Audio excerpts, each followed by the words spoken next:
Hello, everybody. Good afternoon.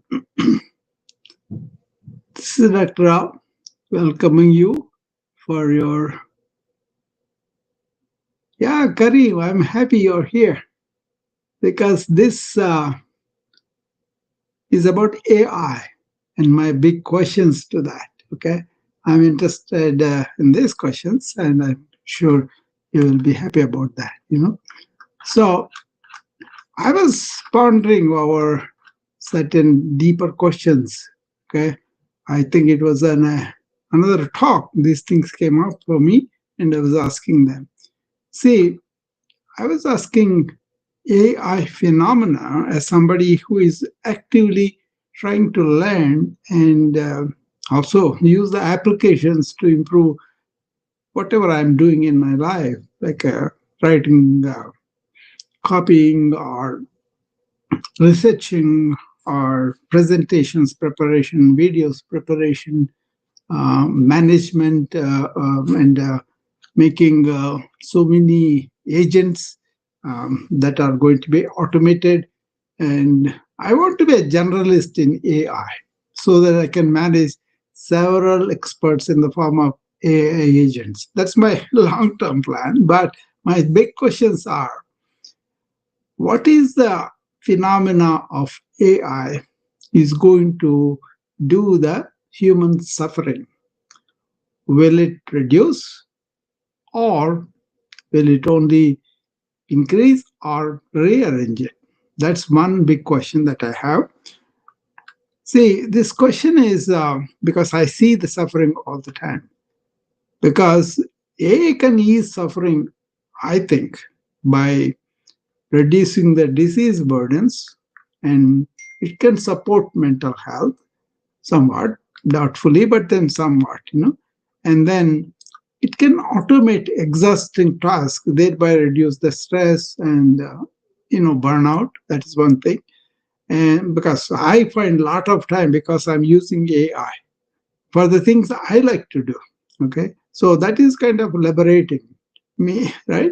And uh, I would like to get into more of personalized medicine, personalized wellness plans that I devise for the lot of people, and of course, I can get into ancient wisdom into daily practices by using AI to develop educational material, empowering material, or making complex tasks into simple ones. A lot of things I'm doing already. So um, it can amplify suffering, I think, if humans outsource what should be their inner journey. Okay? If speed replaces stillness and if information replaces insight, that's a problem. So, will AI free humans for contemplation, which I am doing, or imprison them in distraction? So, my mission here is the self responsibility for wellness and being aware but not lost in thought and having that inner sovereignty. They become essential. Okay, that's my first question. Will AI help us with the suffering? Will it increase or will it decrease? Okay, I see a mixed picture there, but it has to be seen, right? Now, what is the living going to be? Livelihood. How will humans make a living when machines are going to do so much? Or all of it, right?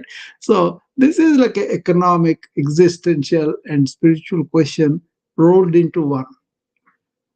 See, the emerging shifts are routine cognitive and clerical work fully automated, right? And the professional fields, including the doctoring, AI augmented but not replaced, but augmented definitely.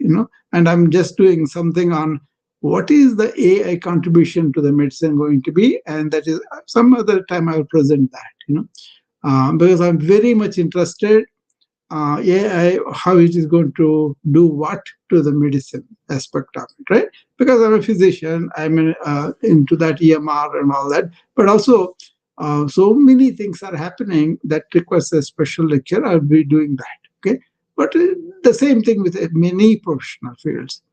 Then there are going to be new jobs.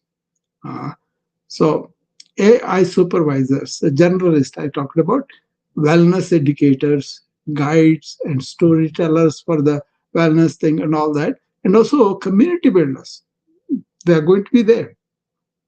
So there's going to be a value shift from knowledge to wisdom, from tasks to presence, from production to human creativity and empathy. These are inner values. In the end, we will return to the truth that was already taught in ancient wisdom. The future belongs to those who live their duty or righteous duty, not those who merely perform tasks. It's a deeper spiritual question, but that is what it is going to be. So humans will earn probably by creativity, emotional intelligence, leadership, healing, coaching, meaning making, community building, and then high trust relationships. Okay, so machines cannot replace conscious presence, the very center of my work. That is, I hope so. That's what I'm thinking. Okay, so that's what is going to happen with the livelihood. Then I also asked a fundamental question: what will AI do to the human mind? Not one particular mind, human mind, cognitive nature. So this is where I hope to fill in as a chief wellness officer of the future. Um, I think this becomes absolutely important for me. Okay, so positive possibilities are it can remove cognitive overload. That's evident because it can go through centuries of data and give me a summary, which I'm already enjoying, and my research and all this much better. I get more things to think about and more things to express about, more things to talk about and teach about, right? So definitely my cognitive overload, it's not that it's giving me everything, but it gives extends my cognition without overloading it, right? Shows some questions that I was not asking and it is asking. So I found that very, very invigorating. Okay. So, and then the memory can be stored. It's like I don't know how to store everything. It's like a becoming external working memory. like I have put so many hard drives beside me. Okay. The second brain is the Notion, but then so many other brains are with the chat GPT, right? And then it does free the attention. I don't have to remember all those things or carry all that in my attention span. My attention span expand too, but it is free to pay attention fully to one thing at a time, which I was doing already. That is amplified by the AI. And of course, it does support being in the present, being aware. So the meditative mind and all that. And also clarity, mental clarity is there. Exactly what's my purpose? How do I organize my mind? How do I pursue what do I need? So I have more time to enjoy myself, to enjoy with my family, with my friends, even with you guys. I come and talk to you a lot, right? So that freedom is there. And then actually, it personalizes mental wellness practices. This staying in the moment, being attentive, being awareness oriented, all these things help your mind. Those are the positives of the AI to the mind. Negative possibilities, I think, is going to, number one, has been a concern for a long time now, is about attention span. It is shrinking attention span. People want everything just like that. They don't want to engage in contemplation, reflection, and deep thought and all that. Okay. Then some people may become emotionally dependent on AI, which is not good because it is making them do things that they would not have done otherwise. Okay. So that's a deeper subject too. And then definitely because you are being so less attention, you will not be engaged in really deep thinking. So that could be a loss. And then lot of people are identifying with the technology and identify with the things that they are talking with the chat GPT, thinking there's another person there. So there is an identity confusion that is going to be multifold. And then right now also they kind of identify with their role, with their car, with their whatever other people think their image is, that kind of thing, right? So, and of course, information addiction. This is something I have been noticing. People are happy to know things, but they don't have the insight of that which is applied in their life. That's a problem. So you go to imagine a lot of things that are not there or identify with them, and then all that information is going to stay with you and you're going to be addicted to that. And a lot of people cannot tolerate silence because they have so much data all the time, right? So uh, I would say, I have been saying this for a long time, your attention is being kidnapped by modern life. So he can be either the kidnapper or the liberator. It depends upon where you are. So I think the mind of tomorrow will need inner stillness. That's a function of the mind, which I talk about, which I live, which I really practice every day.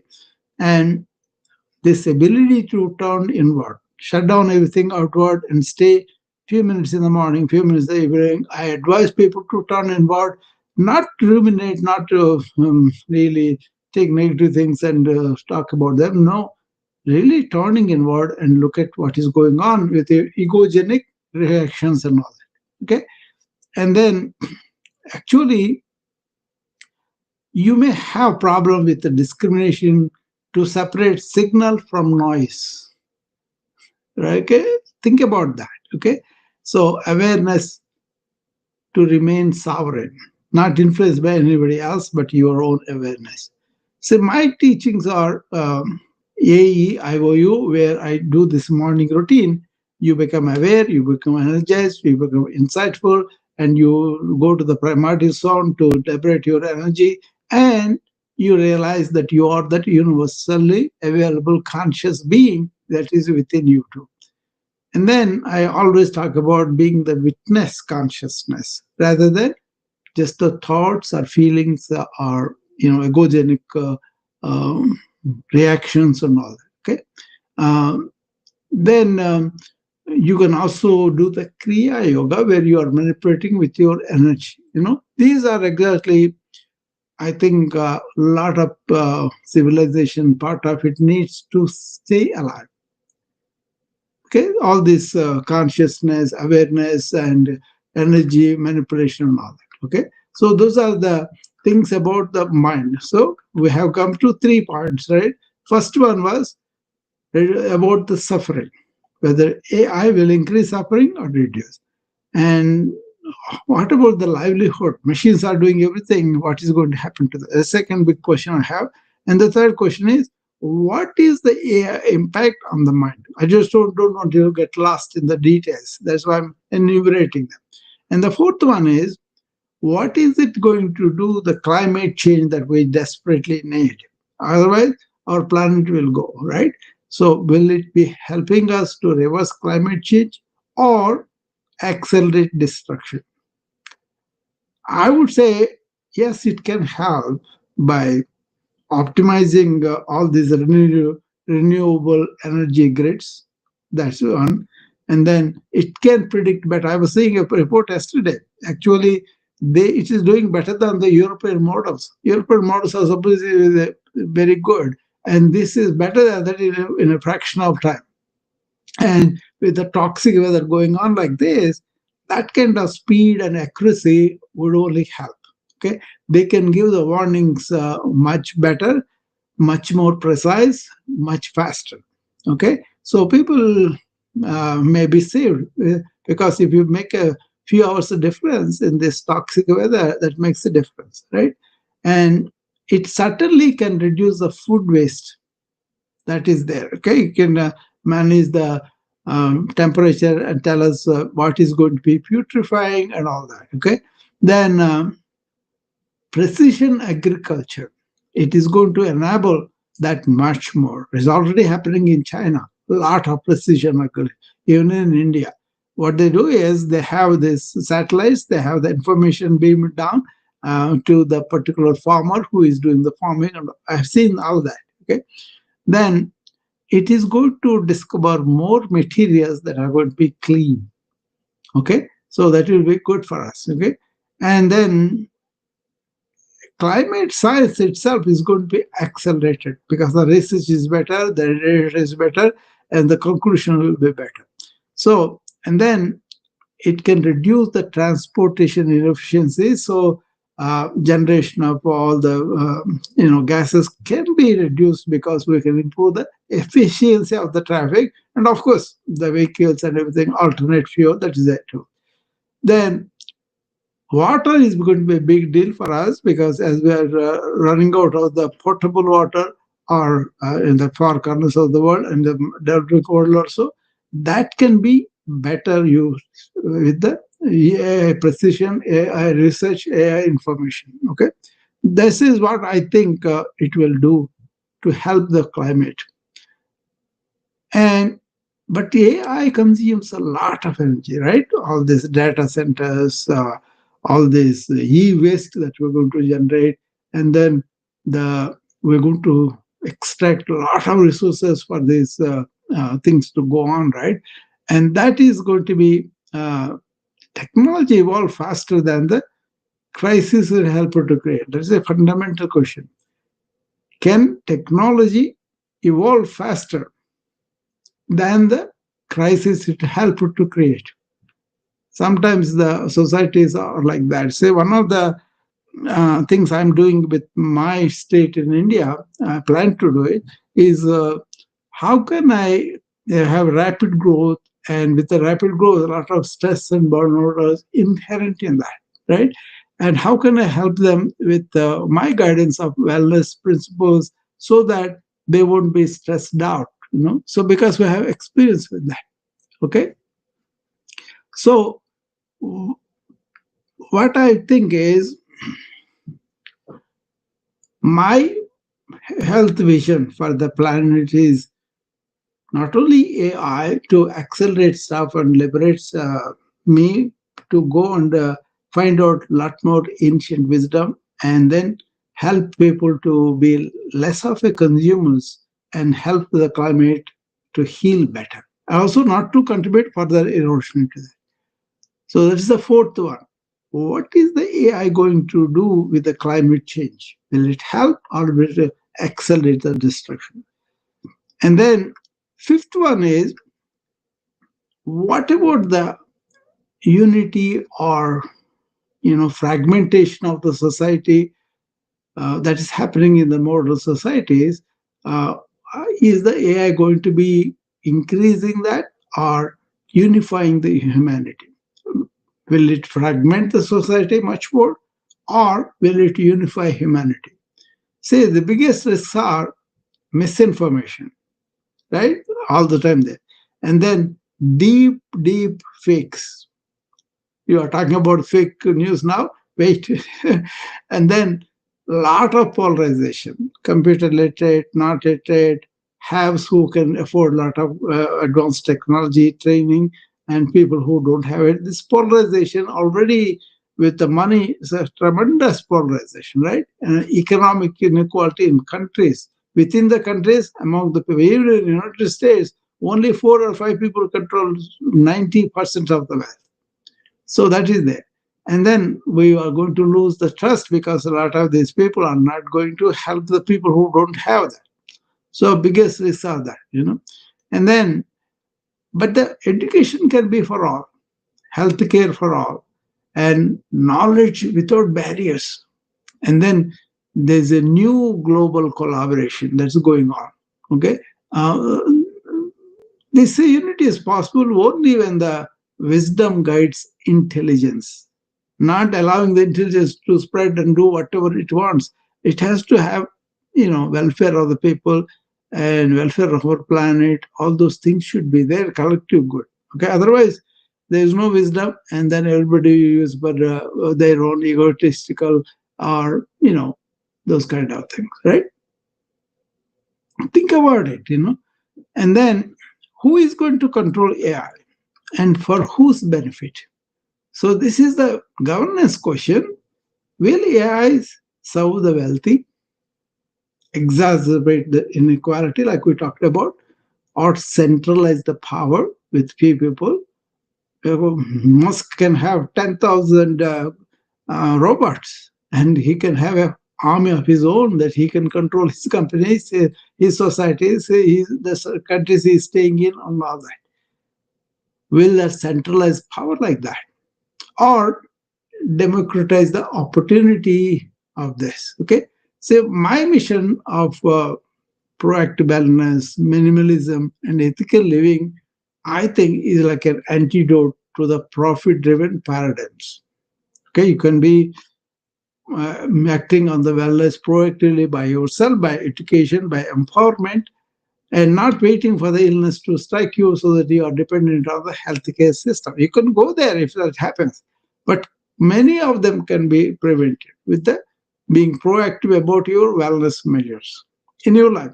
How do you eat, how you exercise, how you sleep, all the small things, right?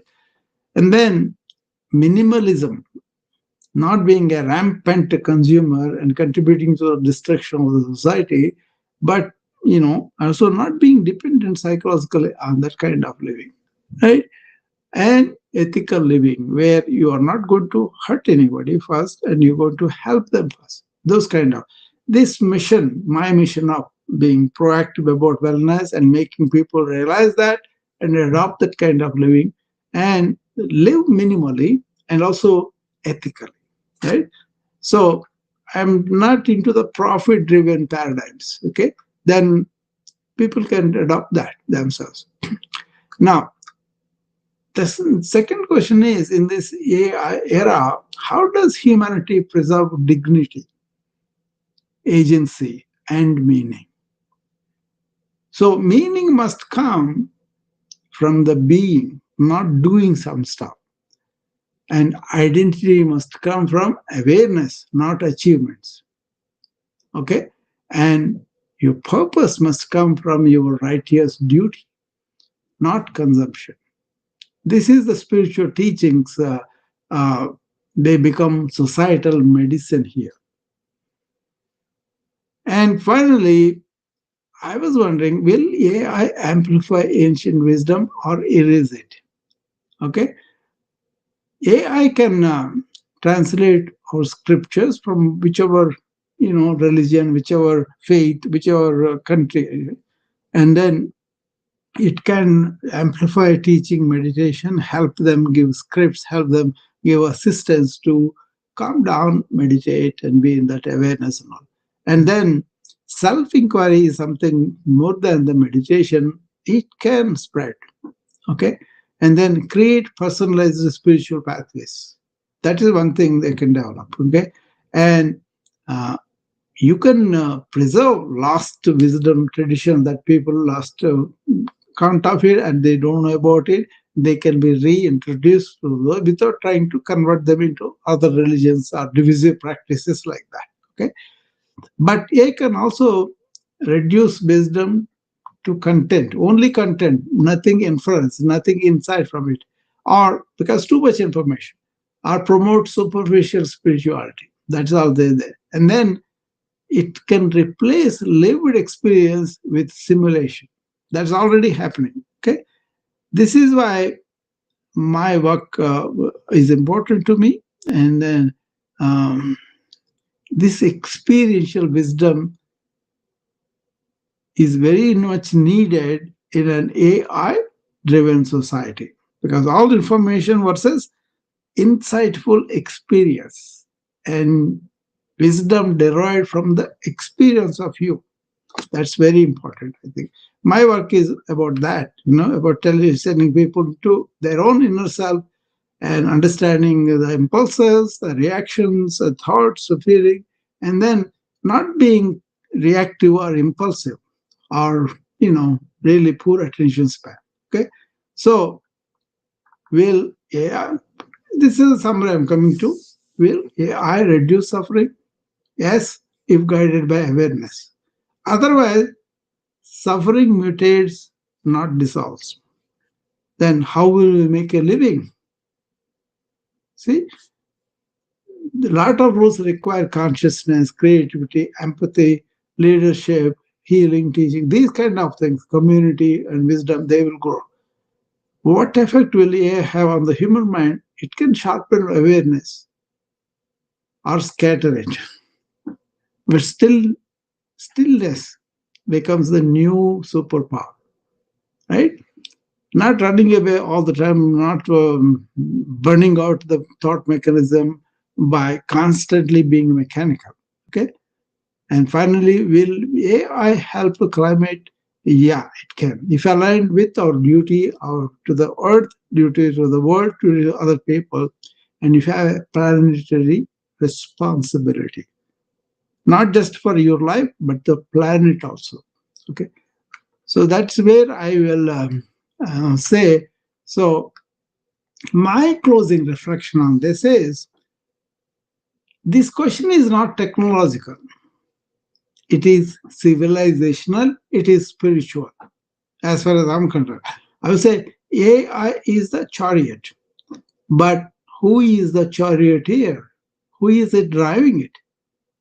If awareness holds the reins, humanity ascends, but ignorance holds them, then we accelerate toward more suffering. So my life's work of self-responsibility by everybody, inner awareness by everybody, and compassionate service. Okay, that is the medicine civilization needs precisely now. That's why I want to be responsible for my life, for my work, for my fellow human beings. I want to be aware and then use the thought as a tool. And I want to provide service out of my compassion for the people who are suffering. Because I'm a physician, I'm a healer, I'm a yogi. That's why people come to me with suffering. I want to relieve it with compassionate service. Not for some benefits for myself, but just as a duty. I think I spoke a lot. Anybody wants to come and tell me how that goes? Peter or Janet or Kareem? Kareem, I would like to listen from you. What did you think about this? I do think about this quite a lot. And not just like, just think about them as an intellectual thing, but more like a kind of stems from concern, worry, and also uh, compassion. What's going to happen to us as human beings? Are we going to, do this better? Um, so far, technology itself did not relieve the suffering. Technology itself did not relieve the great inequality. On the other hand, it is accelerating it.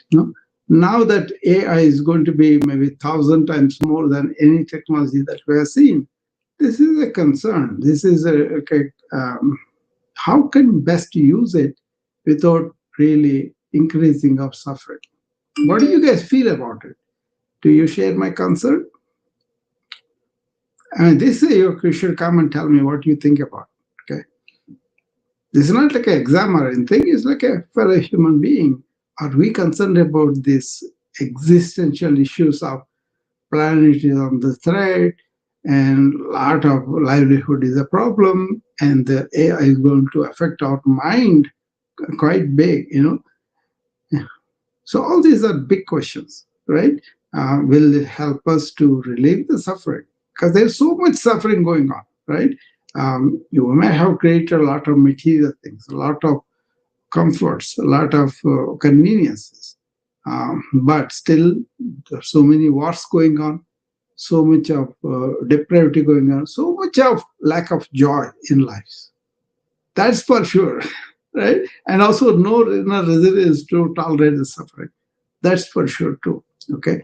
So it's not like we are commenting from afar. We are all involved in that. Okay, we all suffer.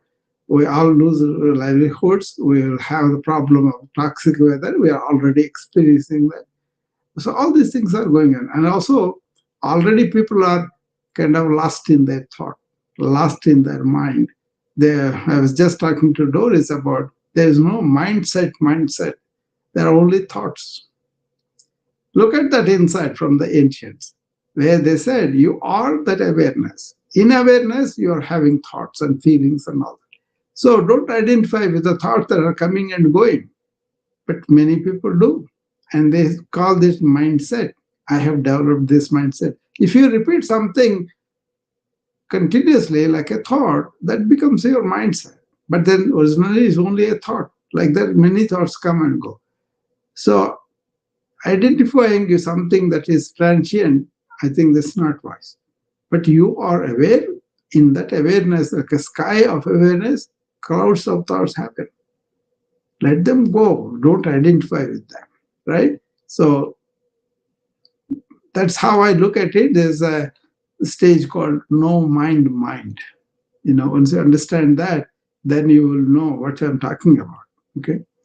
I'm sure you may have the same thing where you are basically thinking consciously and ending thought consciously. Thereby, you are enjoying tranquility, serene quality of the mind, or stillness of the mind, rather than continuous running of the mind, continuous chatter of the mind. I don't have that. That's a blessing, I think. So it's kind of being aware and coming back to the awareness. Okay. I try to teach to be in the present in the morning and continuing the being present during the work. Whatever you are doing, be with that. Be in that present moment and finish off and come back to it. I actually recommend physicians to take a 1 minute break every hour. Not just to break, but break and bring your awareness to the present moment by focusing on the breath. And your rapidity of thought goes down, your random thoughts go down, and then you will be coming back to the present moment and then continue the next hour. If you can do this simple thing, you will see that you don't have brain fog after a day's work. If you go on thinking about everything, then you're going to burn yourself out. That's what's happening with many physicians. Lot of data, even though we have the help with EMR. Like for example, I leverage EMR for my patient care. So they call me for consults these days, and then I just do the consult very quickly because I'm well versed with the EMR use. Okay, I can learn a new MR in no time, and then I will do that very quickly. So that's something valuable asset. Like that, AI is going to be will be recruited as my assistant, as my tool, but a very important tool, very big tool. So I can pose a lot of things, write better, presentations better, videos are better. My mission of trying to teach people about being proactive about their wellness, empowering them with the inner resilience. They are served better because I am recruiting AI in so many tasks. Now I'm going to create more AI agents. I'm going to automate them. I'm going to be a generalist where I know how to iterate each system and then also develop the systems like that. Okay. So right now I'm in the what is the AI revolution in medicine? There are a lot of things are happening with the diagnostics, with the research proteins. So many things are happening. I'm going to give a special talk on that too. My learning, my understanding of where the field is going, how we can participate as physicians, scientists into that kind of advancement of medicine. Okay. So nobody has a comment or nobody has anything to say. This is a big deal, I thought. So, Peter, you want to come up? So this is something very important topics, right? It concerns with our generation, concerns with something almost immediate. If you have not considered, have not thought about it, you are already behind it. So if you have thought about it, then you can learn more and you can bring those insights into your life and not be over. Even then, you will be overwhelmed by the AI. But at least you have done some preparation. That's how I feel. I am doing some preparation for myself, for my life, from what I want to do in my life. And that's pretty clear to me. People are not paying attention to their wellness as much as they should and not taking advantage of the knowledge, either the modern or the ancient. And if you can really relevant information you can bring into your life and lifestyles, I'm sure your wellness will improve and you have better life. You can be active for long, you can be energetic for long, and you can contribute to the life for long, right? So no response. It doesn't make any impression on anybody. So very surprising.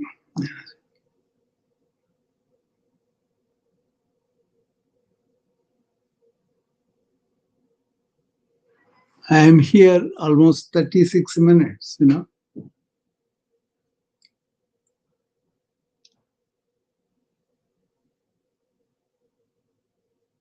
So these are the questions that I kind of pose and wonder about, and then want to come and share with you guys. And